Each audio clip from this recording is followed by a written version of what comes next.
You're listening to the Whole Church Podcast, a proud member of the Anazal Podcast Network. Our efforts to educate and unite the church are made possible thanks to our sponsors on Patreon, Captivate, and Apple Podcast. You could join them on one of those networks, or you can support the show by making a one-time tip on our Captivate website down below in the show's description. In this episode, there will be some sensitive themes and possibly strong language used. We advise if you have children to tune back in some other time. Otherwise, just be prepared for some sensitive topics, and we hope you enjoy the show.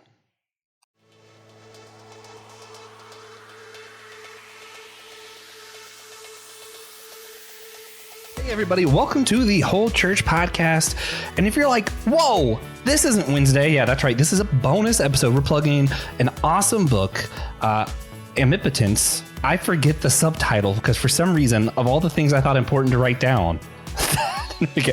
J Patty, help me out. What's the subtitle on this? He's literally holding the books.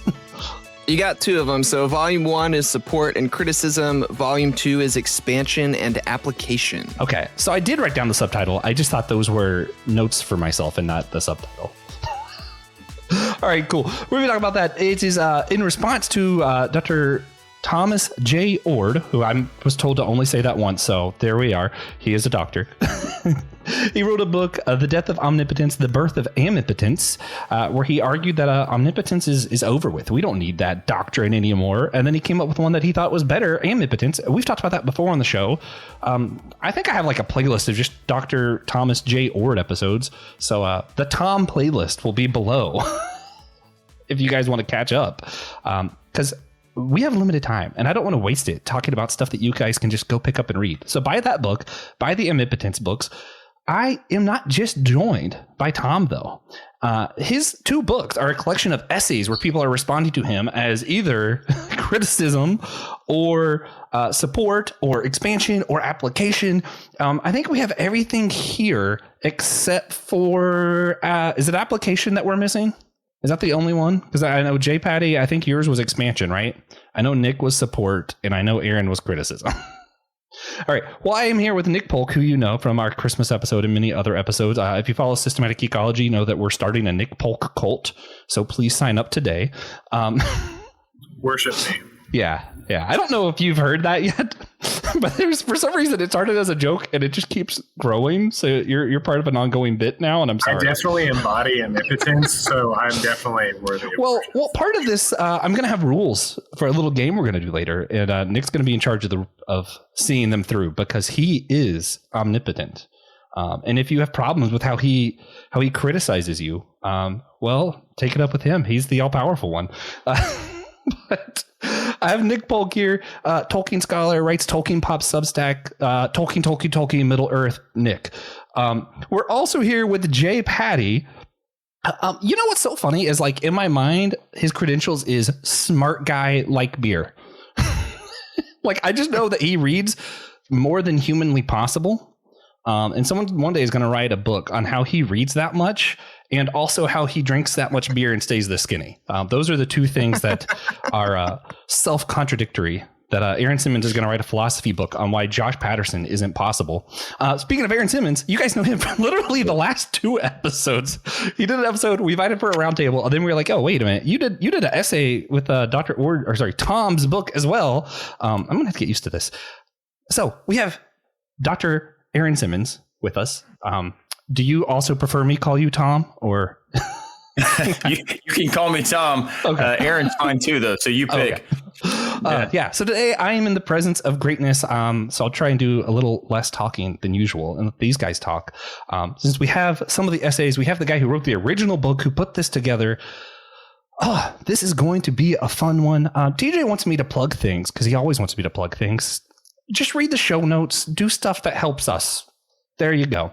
And as always, because it's my favorite form of unity, so we have to do a silly question. And it's a quick, easy one. Just one or the other. You guys let me know. Would you rather go on a hike with Daffy Duck or Donald Duck? I will go first. I'm going to say Donald Duck because I just have a lot of angry people in my life already. So like Daffy Duck, kind of a chaos factor I don't know how to deal with. I don't know how to deal with anger. I'm just around it pretty regularly, so I'm like, yeah, I can handle that. And I think his voice is funny. So the madder he gets, the funnier I'll find him. Yeah, Aaron, you had to go on a hike with Daffy Duck or Donald. Who are you going with? I'm going with Daffy just because I think it would add a element of chaos to the hike, which might be kind of compelling. So all right. Prepare for anything. I dig it. J Patty, where are you going? Yeah, I think I would have to go with Donald because Daffy's always being hunted by Elmer Fudd, and I do all that I can. As a general life rule, I avoid getting shot at. So I'm going to go with Donald Duck. I mean, I am literally Less moving guns. homes for that exact reason. So I feel I feel you. Tom, if you had to go on a hike with Daffy Duck or Donald, who are you going with? I'm with Aaron. I think I want to go with Daffy because I want something interesting, and the chaos would add some interest. Yeah. Well, this wasn't staged, just so you guys know. But the tiebreaker will be the one and only leader of the Nick Polk cult, omniscient Nick. What is the correct answer? I'm going to break the tie here, and I'm going to go with Daffy because I was more of a Looney Tunes Man, I person was wrong. than a Disney person growing up. And Donald's voice actually kind of annoying to me. I think that's probably a not popular take, but I think Daffy's funnier too. So there you go. Daffy is funny. That's true. I think I've seen Daffy Duck fight Mike Tyson once. I haven't seen Donald do that yet. So there's that. Or play basketball. Yeah, true. That's yeah. I knew I could trust Nick. All right, Tom, I'm going to start this by throwing it to you since this is all in response to something you did. You caused all of this. So could you just kind of remind our listeners, what is amipotence? What are we even here to talk about? Let's just start with, what is this? In a nutshell, amipotence is a word to describe God's uncontrolling love. It's an alternative to omnipotence, which has been understood in a bunch of different ways in the Christian tradition. But oftentimes, omnipotence has been understood as either God controlling absolutely everything, sometimes called theological determinism, or the idea that God could and perhaps sometimes does control things, but other times lets people use their free will or randomness in the world. Amipotence says that love comes first in God's nature, and love is inherently uncontrolling, and therefore God simply can't control anyone or anything, not just free will creatures, but anything from quarks to quasars. God loves it all, but can't control any of it. Now, this is not a God who is watching us from a distance as some sort of deistic God, uninvolved. I think God still has maximal power, the most powerful force in the universe. It's just that God can be the most powerful force and yet be unable to control others. How's that? Okay. All right. I think that's a good summation from what I can tell. I'm still going to leave it to you because now this is something I would never do. You've put yourself in the hot seat, right? Like here's all these different people talking about something that you did, right? like for me personally, I'm like, how can I, I like podcasting and all, but I just I want it to be about the other people. So I interview other people and I'm like, hey, let's talk about them. And I'm like, let's not make it about me so much. Cause I'm dumb. I don't know if anyone's caught on to that yet, but for you though, you're here surrounded by people who are here to either praise you or criticize you or uplift you or challenge you. And you put yourself in the hot seat. Why?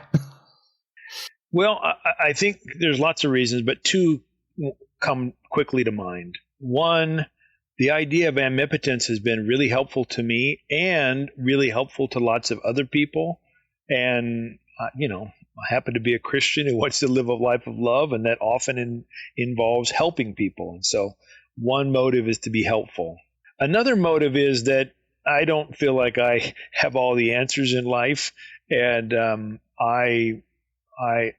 open to criticism. I want to improve my ideas. And so to, offer my ideas to those who disagree, I don't expect to convince everybody, but it could be that sometimes their disagreements might reveal some new information to me. So one of my motives is actually to learn from people. I like that. Well, with that then, I'm going to do a bit of a game. We're going to do something similar to our actually it's not patent, but it technically is trademarked, our speed round on the Whole Church podcast. And what we're going to do, I'm going to give everybody a chance, other than Tom, since this you did the least amount of writing. I feel like you did the intro, but like all you did was like sum up the book. So like instead of having all 80 authors on, I was like, who are the ones that are like my friends and the ones that I like? No, I like a lot of the other authors too. I shouldn't say it like that. I'm bad. Anyway, but I have Josh, Nick, and Aaron here. We're going to discuss what you guys contributed to the book in speed round fashion. So instead of giving you a sentence for a bunch of different questions, I'm going to give you 3 sentences. Nick is going to be the judge, even of himself. He's omnipotent. It's fine. To say whether or not these are actually 3 sentences. Actually, you know what? We'll do 3.5. Nick will cut you off if you do that 4th sentence halfway through. He'll just verbally bang, including to himself. He'll bang himself. I think I trust Nick for that. This is new information, so I'm going to improvise here. I'm going to make Josh go first in 3 sentences. Josh, how are you describing what you contributed to Amipotence? You were on expansion and application. Yeah, so I wanted to challenge myself to not just agree with Tom. And so I took a deconstructive philosophical theologian, John Caputo, and put him in conversation with a constructive philosophical theologian, namely Tom Oord, and tried to do some kind of radical affirmation of omnipotence. So radical theology and process theology together. That's what I did. Quick question. Did you say omnipotence or amipotence when you said affirmation of? Amipotence, Yeah, sorry. they sound similar. It's easier to read than pronounce. Yeah, I suck at saying them. Like, I feel like I'm never going to get it right. And yeah, but that's what I try to do. All right. Nick, let you go up and make sure, remember, flag yourself if you go over that 3.5 sentences. I just need to use a lot of ands, and I'll be good, I think. I do a lot of pop culture stuff, and I was particularly interested in using Tom's concept of omnipotence to analyze certain pop cultural IPs. And I primarily did that through analyzing superhero IPs and demonstrating that these superhero IPs show a decline in the confidence of not just omnipotence, but also other forms of dominative and determinative power, and how these IPs actually conceive those things as fraudulent, and therefore omnipotence in pop culture. No one's been flagged yet. Aaron, I throw it to you. So to everybody, I'm a philosopher, so I will present what I did very philosophically. Tom's argument depends on a disjunctive syllogism, whereby either omnipotence or amnipotence is true. Omnipotence, he claims, is incoherent, therefore amnipotence is true. I show, I think, with a lot of reasons, why he is wrong in his critique of omnipotence, at least in all its forms, and therefore his conclusions fail. Unfortunately, I've read most of Volume 1. I haven't finished it, so I haven't bought Volume 2 yet. I forced J Patty to send me his essay because I'm like, I need to read this before we talk about it.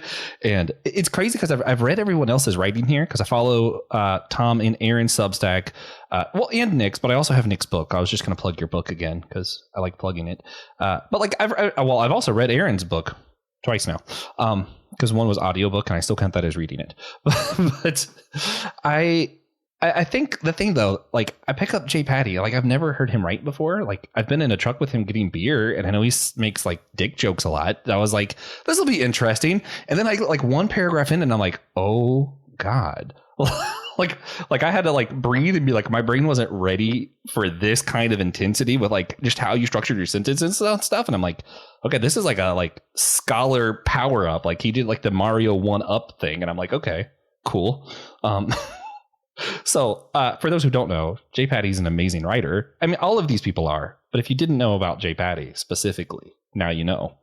Tom, since I haven't finished this set yet, do you, in volume 2 at the end, do you do any like response to any of this, or is it just kind of like you let it be? I let it be in these volumes because I thought responding to each essayist would make this an even longer book that's already too long. Yeah, that would be insane, but I'd be here for it.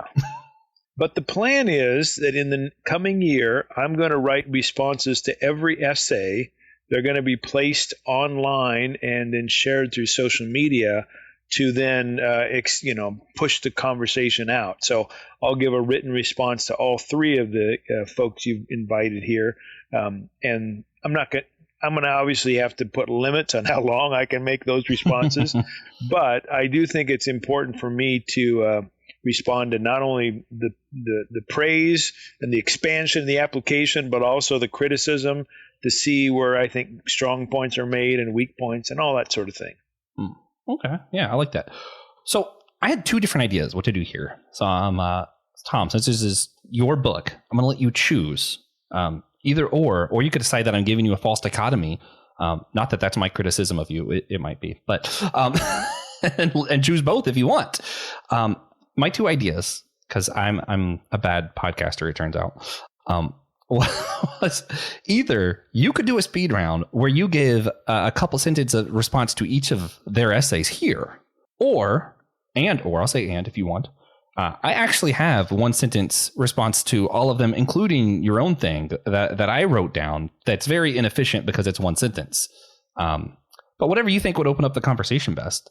How about if I give a very quick response to each one of them, and then they can respond, because your their opening comments were intentionally kept very short, and I know they're eager, so they're here. Let's let them expand some. So I'll go in the order that you started. So Josh is drawing from Jack Caputo's work on radical theology. He notes rightly that Jack is very wary of metaphysics, as many radical theologians, maybe even all radical theologians are.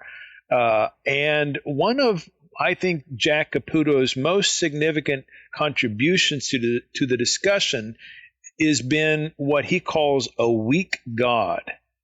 Now, this weak God stands in contrast to the kind of omnipotent God that I'm also wanting to reject.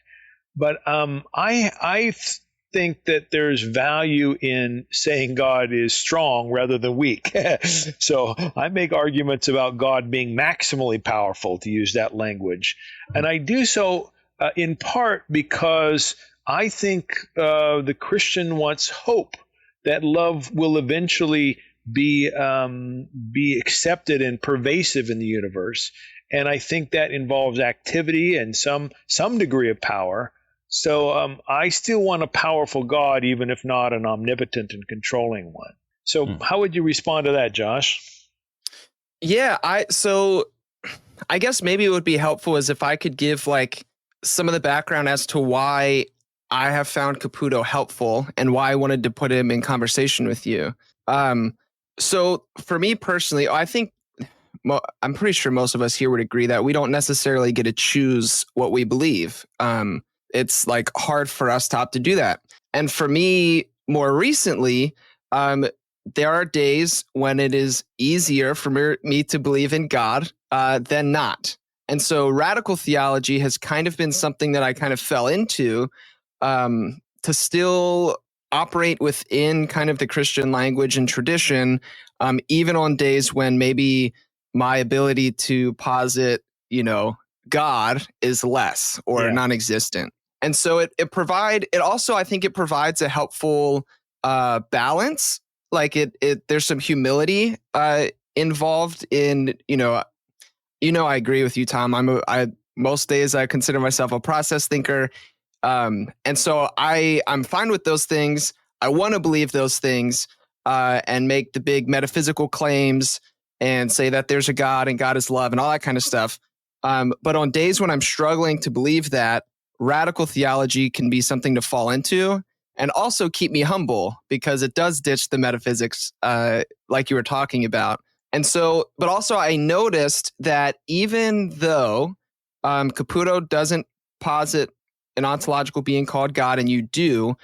The conclusions, if we take your work and Caputo's work seriously, how we live our life is pretty similar because it still necessitates human cooperation, either giving into the divine lure, in your case, where there is God, or actualizing the divine call, as Caputo would say. Like, it still necessitates us active and participating to bring about goodness in the world. So, I don't know if that's much of a response, but that's kind of that's good. all that was going on in my head when I was writing. Josh, you want me to respond to the other Josh, or should I go on to Nick next? Let's go in order, and then I'll do a little rant, and then we'll just open up and see where the conversation goes, I think. Great. I enjoyed Nick's essay too. In his particular case, I thought what was most valuable is the way he is illustrating some of the worries that I have of omnipotence by bringing up these various characters and the way they're described in the fiction that he's exploring. As I read Nick's stuff, I said to myself, Nick and I are on the same page here, but he knows a whole lot more about pop culture than I do, and he can make applications where I never could. So I didn't really have not that I had big problems with what Josh wrote, but with Nick, I felt like, yeah, that's good stuff, and that'll probably preach better to some audiences than what I'm trying to say. Nick, how does that strike you? No, I think you articulated it well, and just obviously getting into different nerdy areas, that you might not be as familiar with. But one of the things that really struck me is just like the political implications of the way people usually think of omnipotence, and what I've thought about too is like the David Bentley Hart forms of omnipotence, or like these other things that people talk about, like the Freedom 4 type of stuff. I don't think that's generally like pop understanding of God's power. I think people are like, God's in control, things happen for a reason, etc. And then you're like, cool, but what about like God committing genocide in the Old Testament? And they're like, it's God's ways. I think that's generally the vibes. Yeah. But I think in pop culture, we see that this idea, like especially looking at like Carl Schmitt, but like seeing how that stuff is internalized by using his theology and Tom's critique of omnipotence as like a lens on different elements of pop culture. Like people are very skeptical of that. And so if people are familiar with Marvel, right? Especially the MCU, it's all about like kind of, at first it's like, oh, this is awesome, special effects, explosions. And then they're like, maybe the Avengers shouldn't have all that unchecked power. And it's actually very damaging to the world. And so it's wrestling with that. And so, and I talk about that through a bunch of different other superhero IPs that are extremely popular, if not the most popular forms of media being consumed on a global scale, to be like, yeah, this form of unchecked, all determining power is not helpful. And also it's not real, actually. Yeah. One of the things that, I don't know the Marvel Universe anything like you do, but I don't know of any Marvel character or any comic book character who is described as literally omnipresent. And that is one of the problems that I think we face with sort of the God. I happen to believe God is literally omnipresent, or I like to say universal. And if you add that omnipotence to that, then there's all kinds of questions about, well, God was there, God could have stopped it. Whereas in the Marvel comic, Marvel characters, Superman's only one place at one time, or maybe a few places at one time. And so I think the omnipotence problems for the Marvel characters are there, but they're exacerbated if you add some of the other attributes of God to a person, like omnipresence. The nerd in me is dying to speak to this, but I'm going to. Oh, is there an omnipresent Marvel character? Kind of.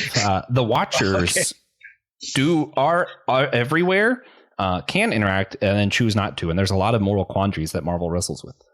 Especially when that's a plural that can be everywhere. But anyway, I the won't Watchers get into are that. weird. I don't understand them either.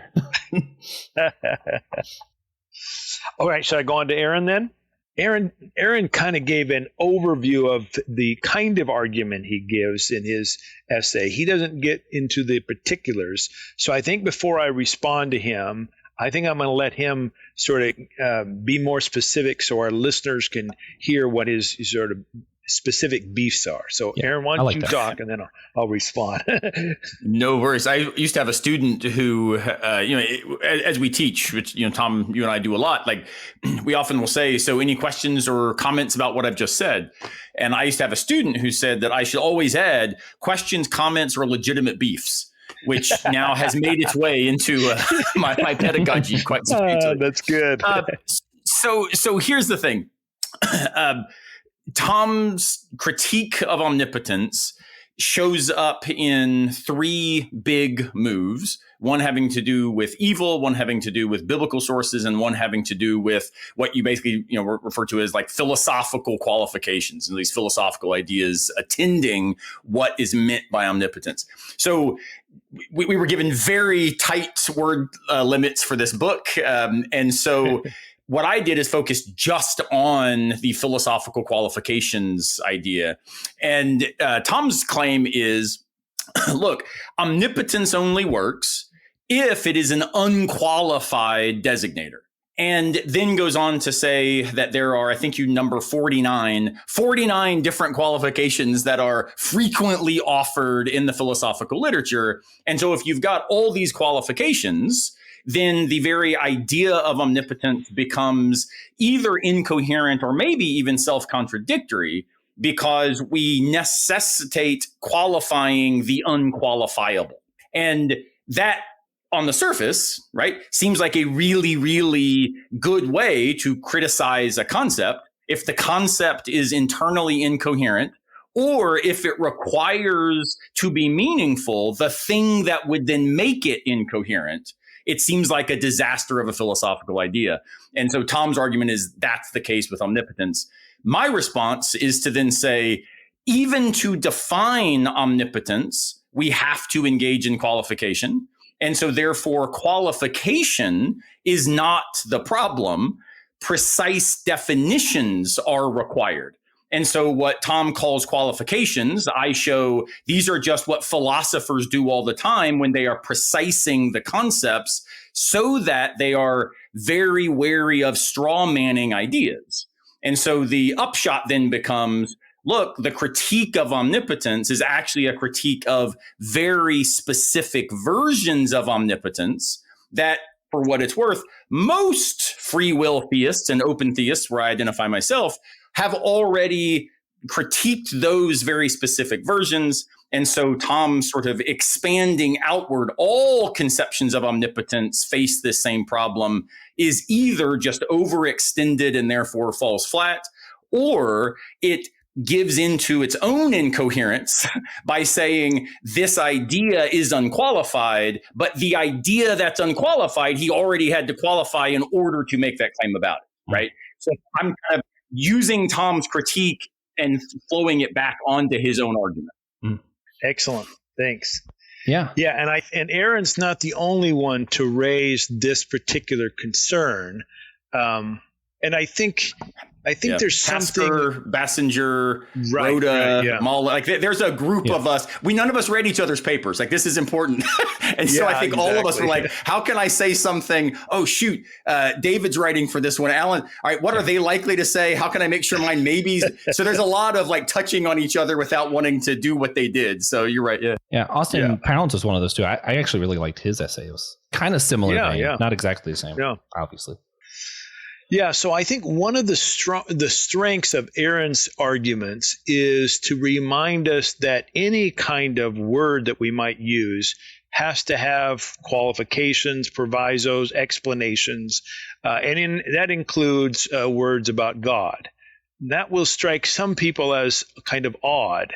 In fact, I'm in the midst of writing a systematic theology, which I've been reading lots of theologians, and they have this tendency to want to be exaggeratively praising God by sort of leaping or heaping infinities upon God, so God is even more amazing than ever. And at the end of the day, I think, well, I don't think that's a coherent view. In fact, I call this, I don't know if you guys did this as a kid, but like if you ever got in an argument with someone and you said, my dad's stronger than your dad. Oh, yeah. Well, my dad's 10 times taller than, oh, yeah. And then someone would say, my dad's infinity times stronger, which is a kind of like, that's a conversation stopper. Where do you go with that? Because who knows what that means?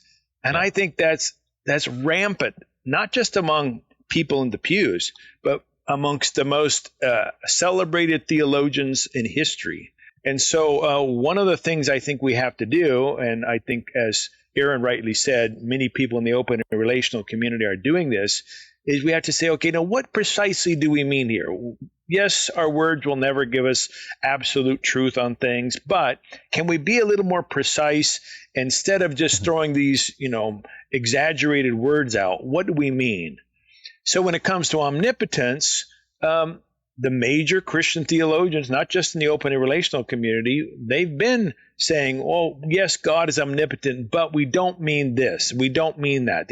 Usually they're either logical qualifications or provisos, God can't make a round circle, a round square, or God can't make 1 + 1 = 387. Or they're claims about God's nature, that if God could do that, it would be somehow to deny God's self. Now, I think we should keep those two separate, by the way, Aaron. Bill Hasker wants to combine those two, but I think they're separate. And the reason I argue they're the same as well, right? So I think all of the qualifications are ultimately logical incompatibility statements. It's just that we're saying what's logically the case about God's nature. So I agree with Bill on that. Yeah. Here's why I don't like that move. I don't like it because, as you know, as an open theist, you have certain claims about God's nature that you don't share with, let's say, a classical Calvinist. And so what's logically implied in the sort of presuppositions you bring to the table, there are going to be different logical implications for the Calvinists. So I think we can't just sort of, 1 + 1 can't equal 387. I think we can all get on board with that. But God's relation to time? No, you and I are going to start from a different place than most of the rest of the Christians. So I think we do have to, maybe there end up being logical implications, but they're predicated on metaphysical assumptions. But anyway, now we're getting into all kind of nerdy stuff. But let me back up, and my last response to Aaron would be this. I definitely think Aaron is right, and some other people in this book, that one could continue to use the word omnipotent and call God omnipotent if that person did their dead level best to explain what they mean by that word. I, however, think that in 99.9% of instances, people don't do that. And even amongst the greatest theologians in history, like Augustine and Aquinas, and I have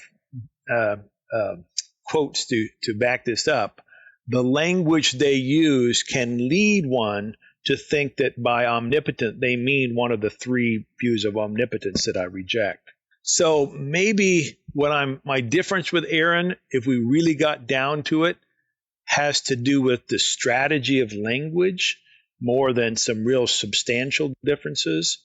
And my strategy is that the word omnipotent isn't salvageable, and I think Aaron thinks it is. Is that fair, Aaron?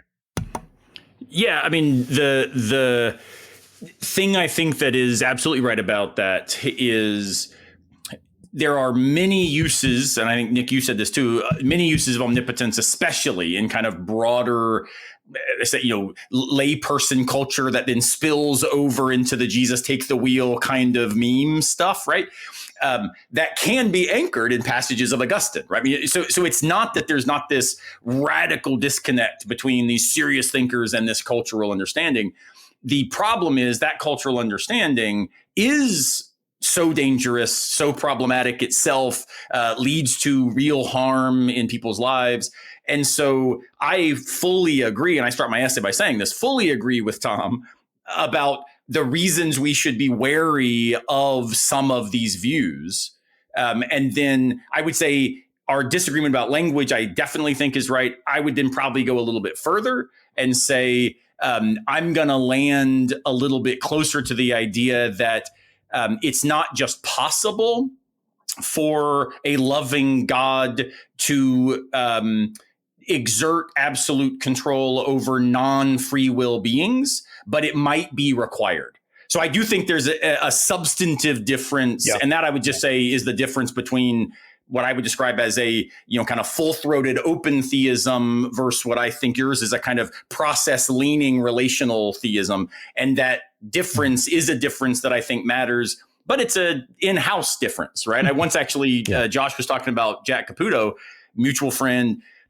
Jack and I once were at a conference together, and we were doing papers kind of responding to each other. And I said, I think mine was called something like, what's at stake in the 1% or something. And the idea was he and I agree on like 99% of stuff, but that 1% I think is really worth like thinking carefully about. He thinks if we disagree on the 1%, we're out on 99. Like, we can't have this disagreement and still be at the same table. And I think he's wrong, right? I think he's wrong about the particulars of a weak God. But that difference is one internal to a very shared critique of the excesses of what he calls strong theology that Tom and I would maybe describe as meticulous providence articulated within a theological determinism and a neo-Calvinist frame. Heck yeah, we're at the same table doing the same stuff. And then these disagreements at the table are where, for me, all the fun starts happening. Yeah, which, Whole Church Podcast wouldn't exist if we didn't think that we could disagree about that 1%. So there's that. Had to plug the church unity bit in so people know why we're doing this, because I don't think I mentioned that at the beginning. I just started doing it. But I did have a few thoughts that kind of go along with this part of the conversation we've been having. I think for me, some of the problem, and it kind of pulls from both Aaron and Josh's essays, where it's like by qualifying it, you're immediately kind of disqualifying. You know what I mean? Like that very statement is problematic. Or what Josh talked about is how like we're conditioning the unconditional, kind of pulling from Caputo. And for me, a lot of that really resonated with me when I'm reading. I'm like, that makes perfect sense. And I think my biggest thing that I guess maybe I'm just confused about, because I mentioned earlier, I'm a little bit dumb. It's fine. But I think the thing that confuses me is like, it almost seems like we're talking about different categories. Like we're replacing omnipotence with amipotence. And like in my brain, it's like we're talking about, is a raging fire or a raging river stronger? And it's kind of like, well, they're both really powerful, but like it's a different kind, right? And I almost feel like what we're talking about with God is we're talking about like his agency. We're talking about his characteristic, not necessarily his power level. You know what I mean? I think that's where a little bit of the disconnect is. Like amipotence sounds like we're describing the kind of power it is and not the degree of power, whereas omnipotence seems like it's talking about the degree of power. And it's almost like these two things for me, I'm like, well, how are they? You know what I mean? Like I get your thing about the controlling, but there's lots of different ways that I could put that together without it being that. Yeah, I think that's a really important case. And I think actually maybe even all three of the other people on this will agree with what I say here. The kind of power we think God has makes a whale of a difference. And I think all of us here reject the notion that God has the kind of power that controls absolutely everything. If that's a all-determining kind of power, then I think we would reject that. Now, that doesn't mean we agree on exactly what kind of power. I'm also going to guess that Josh, Aaron, and Nick would want to say something like I'm saying by saying that God's power is the power of love. I mean, they all care about love just like I do. My worry is that many people who say God's power is the power of love continue to think God has the ability to do things like single-handedly prevent evil. And then that, sort of works them into certain conceptual corners and makes them angry at God or think God really isn't loving after all. So with Amipotence, I'm trying to more carefully describe this kind of power that I think God has. And, maybe I don't do as good a job as I could, but that's my attempt in this work. Yeah. So I'm going to word my follow-up in a way that includes Nick's essay, because Nick talks a lot about Homelander from The Boys, right? Who is like Superman but bad. And the whole concept of The Boys is that power does corrupt, and absolute power corrupts absolutely. And it's something I mostly think I agree with, which is a big problem for this omnipotence thing, right? Like if I think that power corrupts and absolute power corrupts absolutely, and I'm saying that God is all powerful, doesn't that also mean I'm saying he's all corrupt? Like he is the most corrupted then. But I think the problem is, maybe not the problem, but the thing that I struggle with here, when The Boys presents his argument, the answer is, let's go kill that guy. Right? Like, let's just be rid of the evil being. Not, what if we just turned Homelander into a loving Homelander? Yeah, I think maybe that's my disconnect too, is like a little bit of like, well, why even hold on to this God concept then? You know what I mean? Like when I hear your argument of like, for me, because Nick mentioned Colbert, there is a level of like, okay, death, without death we can't really have attachment or love, and you have a lot of that in like Lao Tzu's teachings. I get that, but then it's stuff like sexual assault happens, and I'm like, well, I think we could have a healthy sex life without sexual assault existing in the world. And then you present your argument, and I'm like, that makes perfect sense. But then you jump to this conclusion of, so God must not be all powerful, and my brain goes, well, wouldn't it be easier to just say, so then not God? I do believe in God, but I guess how do you address that part? Like, wouldn't it be easier to just let go of God? Yeah, I'd be happy to jump in here, but if Nick wants to jump in too, that's great. I do think that's a common response, Josh, and not just to my particular view of God's power, but kind of the general open and relational view in general. Even if you are an open and relational person, you want to affirm omnipotence like Aaron does. There is still, I think, the question from someone who assumes God is all controlling of like, well, why do you need that God if that God is going to fix every problem that we have in the world? And my response to that is that God's function in the world is far more than simply a matter of controlling things. Obviously, I don't think God can control it. But I think our sense of morality, our sense of beauty is tied to this. I think our sense of justice is tied to belief in God. So there's all kinds of other, I think the goad toward what's, quote, better finds its source in this divine being of love. And we can't make good sense of our lives if we don't posit this kind of thing. Not that I know this to be absolutely true. That I don't think it's a proof, but I think it's a better way to think of reality. So you would say God maybe. I do say God maybe. I don't say God for sure as if I'm certain, but I think it's a stronger God maybe than God maybe not. Yeah, just had to do a nod at Josh's essay too. Include them all. Yeah, I think, I'm even thinking about like how we just so accept these concepts of heroes like Superman, who's like near omnipotent in this way, or even I talk about Goku from Dragon Ball Z for those who like that sort of thing. And we just accept that everything they do is the right thing. And that's the question in itself, is like, it's not about, it's the quality of them. We don't go, oh, Superman's great because he has all these powers. We go, oh, he's great because he uses them well, or in Goku too. But at the end of the day, there's a lot of collateral damage that these heroes do. And they also, kind of hold inherently like sorts of propaganda that are negative. There's inherent like Japanese nationalism that's in Goku, as well as like American/Christian nationalism in a lot of Superman renditions. And so, I think the difference is that, like, obviously, Superman can't be everywhere and all knowing, and neither can Homelander. But I think we need to be able to like reimagine, because I think especially when it comes to God, I think it's really difficult or not possible to divide omnipotence from omniscience. And that's one of my biggest things, is that like I'm really not convinced by like Molinism, because I know that's kind of a strategy. But I think that like if God is all powerful, either God limits God's knowledge or is just omniscient. I'm trying to think of the best way to put this, but I think we just have to be able to reimagine like what God may be like, as well as like our heroes, which is reflected, kind of in pop culture, etc. Yeah. Yeah.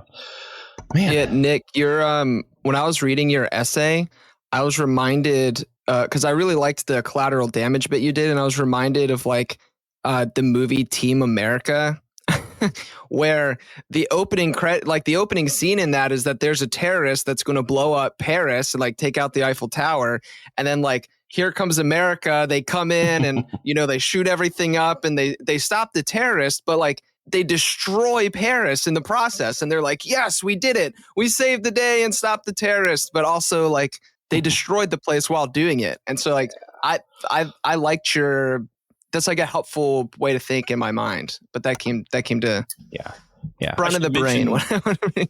I should mention too, Joshua, Noel, the basic challenge that you are offering is one that John Sanders and I articulate together in an essay we wrote called A Goldilocks God. And we use Caputo, Josh Patterson, as like one pole that we think goes too far, because like, let's just talk about love and justice and beauty. It'd be so much easier without the God talk, right? And so we actually use his as an example of, if we give into what we call apophatic excess, the God talk we would do better without it. And so we're trying to like show that as, man, if we're trying to think about God, this forces us in a direction that might actually be hampered by all of this theological baggage. But then in the other direction, we say cataphatic excess is the kind of apologetics enterprise Inc. with lots of determinism, infused, such that God becomes so articulate and so known and circumscribed by human cognitive categories that ultimately there's not anything left that would be godlike there, right? All we've ended up with is just a kind of, imagination of human ponderings, right? And so that distinction between a cataphatic and an apophatic excess leads us to argue for a kind of openness theism in a broadly postmodern epistemic way, in order to try to maintain the rationale for the God talk as substantive, right? And again, John and I are both theological personalists. And so like, there's a reason to maintain this, but what we're maintaining is now couched within and understood among a kind of postmodern humility and awareness of this perspectival temptation that almost always will outstrip our abilities to know, right? And so a Goldilocks God was our attempt, Josh, to try to answer, why do we keep talking about God, and what are some options that should stop? I knew for a fact when I had all of you guys on that I was going to leave with more books to read somehow. Man, I've got about 5 minutes left. So this is only a taste of what this conversation could have been. And I hate that for our listeners, but that just means you need to pick up the book. Or both books, volume 1 and 2, Amipotence, Support and Criticism, Omnipotence, Expansion and Application. But I have a comment and a question. I'll do the comment first. If you want to know what I'm probably closest to, is that Austin Pound's essay is probably where I closest lean. And he pulls, because, naturally he pulls the C.S. Lewis definition of omnipotence being kind of this idea that if God can, I'm missing the word, actualize all things, not that God can actually do anything. And I like that definition, but I don't think that means that you can't have omnipotence at the same time. Because again, I think it's difference of degree and kind. So I think you could have both potentially. Okay. That is just where I'm standing. My last question is kind of a comment on myself as well. I don't know who I want to throw this to first. I'm just going to say it and then see who responds. I think that works. For me personally, in the last year, I finally stopped using the word inerrancy, because just like what Tom says in his book, like there's that death of 1,000 qualifications. I kept, I was like, completely inerrant. And then people were like, well, what about this thing in the Bible? Okay. I'm like, well, inerrant, but you also had to understand the genre. And then it was inerrant, but you understand the genre. And, sometimes it's not the object that's the truth. It's the subject that's the truth. And I kept qualifying it. And then eventually I'm talking to Pete Enns and he's like, yeah, it's more like a sliding bar. And at some point you just drop the word. And I was like, well, I had to swallow that pill and drop the word. And when I dropped the word, I had to make some other changes theologically that were important changes that I weren't able to do until I dropped that word. So I think for me, what's interesting that Tom's doing is it's almost less of a theological argument in a lot of ways and more of a linguistics argument. But I think the consequences of that linguistic argument can be really profound theologically. So I guess the question would be for, especially those who are criticizing this, how is this different from, well, first, how is this different from just a linguistic argument? And then second, if we're able to drop other words because of things like that, trigger warning, we don't say fag anymore because of what people have started using it as, even though the English definition is still going to be like a pile of sticks or cigarette bud. You know what I mean? So if we're able to drop other words because of these qualifications, why wouldn't we drop this? And then also, how is this not just a linguistic issue? I know that's a lot for a quick answer for somebody, but here we go. I want to pile on. Perfect. In several books ago, I argued that God was almighty, which many people think is a synonym for omnipotent. I didn't use the word omnipotent, but I used the word almighty. And I did so, but I tried to be precise. I said God is mightier than all others, has no equal. God exerts might upon all others. God's a necessary cause in the becoming of every entity. And God is the source of might for others.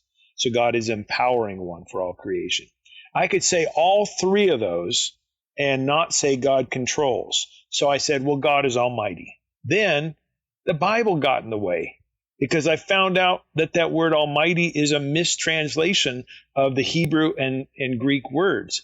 And so now I no longer had the biblical impetus to use the word almighty either. And that was part of me shifting to amipotence as a new word. So that's kind of supporting your case in terms of how we choose our words and why. I like that. Any other comments there? Well, Josh, that I said this on the two episodes ago or whenever this will air. Like an episode and a half ago. I have abandoned the term evangelical as a self-description of my own identity, despite still attending an Assemblies of God church. And the reason is because of what it meant to so many people. And so I think, in fact, the best argument for rethinking omnipotence is the cultural assumptions that carries with it being the kind of omnipotence that most substantive, I would say serious, philosophers working in the field have already given good reasons to abandon. So that's not what we mean by the term, and yet that's what it's so often meant, which leads me to just the caveat that I know Tom wrestles with. I wrestle with it. But it's something in some ways, and Tom, I'll be critical of you in a different sense here. But as I say in the book, it's because we are friends of virtue, my man. It's because I love what you're doing and yet contest some of it. Those of us who have both the kind of training and then the background in speaking to a very narrow professional audience, when we start writing for a broader audience, it can be unbelievably difficult to maintain the kind of precision that you would be expected to articulate within a professional audience, because that will lose all the readership, right? And so, like when I wrote Camping with Kierkegaard, I was expecting Kierkegaardians to come at me and be like, this is bonkers, right? You didn't explain this, and there's all these secondaries, why aren't you citing? But the difference was, when I wrote Camping with Kierkegaard, I tried really, really, really hard not to in any sense position this as some sort of contribution to the scholarship on Kierkegaard, right? It wasn't meant as a critique of a reading of Kierkegaard. It was offered as a kind of, like you say, Tom, a kind of assistance, a benefit, and encouragement to what I saw as a real need in broader culture, especially in an era of Trump and despair and COVID and all this, right?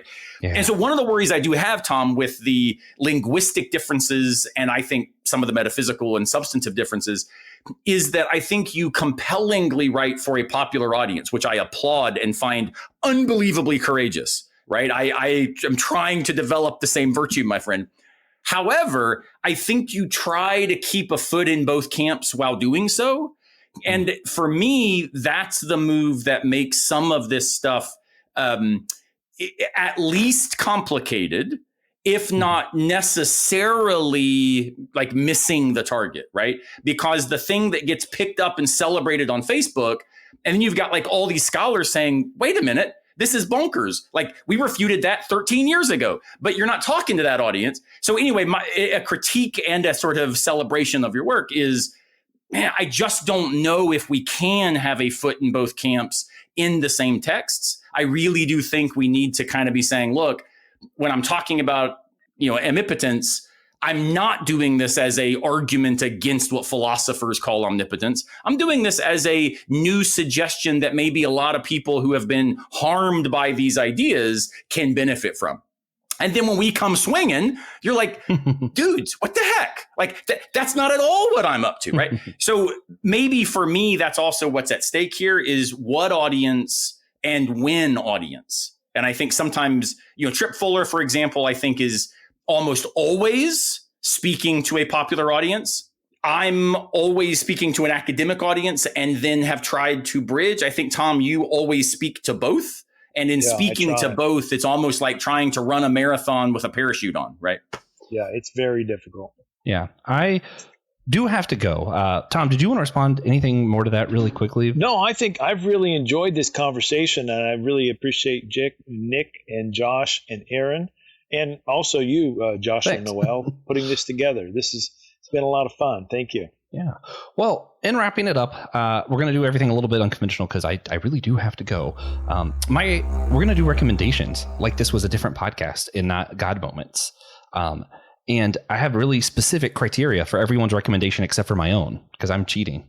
My recommendation is that all of us get back together and do an episode on a character that Nick left out of his essay. Nick should have brought up Mr. Purple from Jessica Jones, whose entire ability is to control people by speaking. And it's an entire character revolved around the idea of controlling. And I think the reason that Tom would find it interesting, even though maybe you're not super into pop culture, he has a statement in one of the episodes of Jessica Jones where he says he was never really sure if anyone actually loved him because they had to do what he said. And I think there's some serious theological implications of what we believe about God's ability to control in that sentiment that it would be really fun for the five of us to talk about. Nice. So that's my recommendation. Everybody else's recommendation has to be a book that you don't agree with, but still enjoyed reading and are okay recommending to other people. So really quick, just the name of the book and title, no explanation. Everybody will just know you don't agree with it, but you still think it's worth reading. I'm going to put Nick on the spot because he's the man. He can do it. I believe in him. All right, Nick. Somebody's book that I think people should read is R.T. Mullins, who also contributed to the book. I listened to his podcast as well, but he wrote a book. Is it a small book about a big God? Is that a recent book? Does everyone know that? Anyway, Yeah, I think the book came out. It's good. There's some things that I agree with and some things, oh, look, there we go. I like it. Josh Patterson just pulled it up. Of course he did. R.T. Mullins challenges me. He's hilarious, and he's like stupid smart. And so I would say go read that book. All right. Aaron, name and title, no explanation. People just know it's something you don't agree with, but you still recommend. Reasonable Atheism by Scott Aiken and Rob Talese.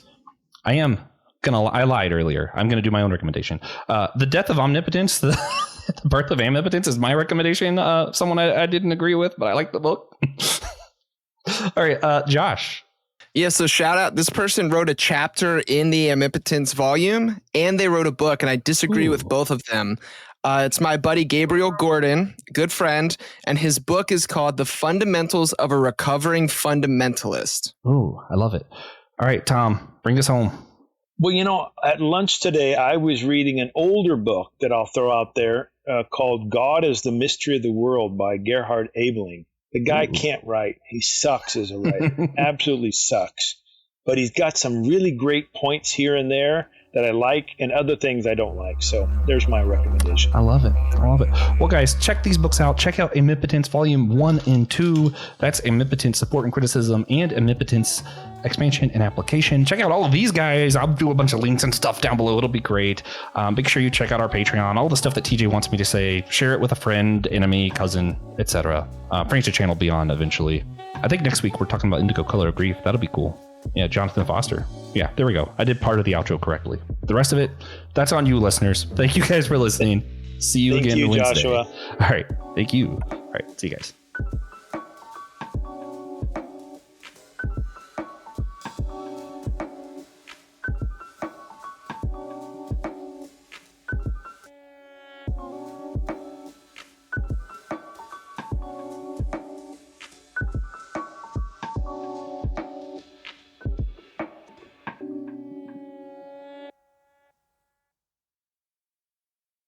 Thank you for listening to the Whole Church Podcast.